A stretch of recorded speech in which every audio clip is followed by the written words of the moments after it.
concentrating on doing things that people don't do well, and they should be concentrating on things that people do well. The examples that you gave of what people do well were things like walking and talking and very simple things like this, whereas the examples of things that people don't do well are things like pole vaulting and perhaps spending a great deal of money to go to Mars by the year 2000. Well, going to Mars is certainly not something people do well, but I don't think that answers the question whether we ought to be doing it or not.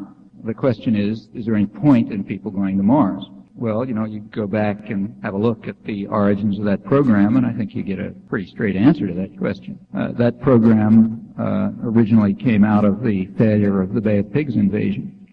Kennedy needed a political victory to overcome the effect of that, and he decided to set up a big crusade, the Apollo program. We got this fantastic thing, we're going to put a man on the moon. Was there any point to that? Well, there was a big point for the electronics industry. They made a killing out of it. There was a big point for a lot of, scientists who got huge research grants. But there is a question.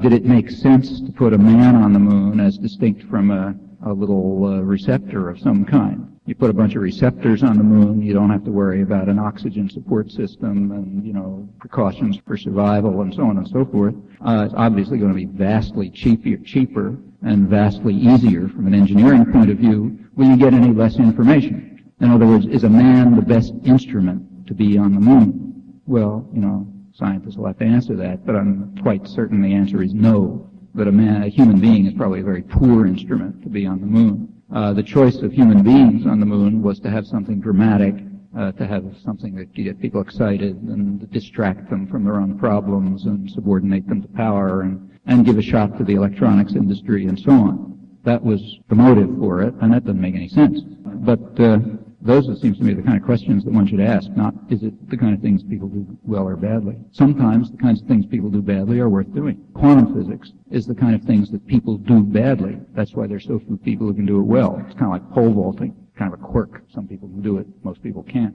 But that's worth doing.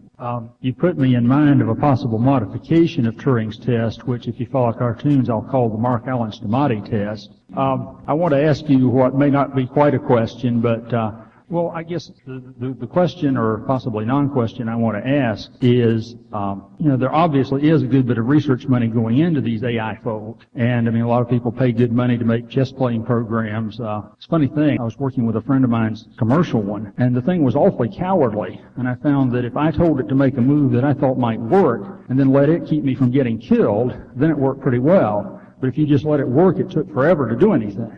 Well, I must say I'll just give my own opinion. On the question of chess-playing programs, is it an interesting question at the current moment of science to figure out how people play chess? The answer to that's probably no. It's not an interesting question at the current phase of our understanding of the mind. But let's assume for the sake of argument that it is an interesting question. So just for the sake of argument.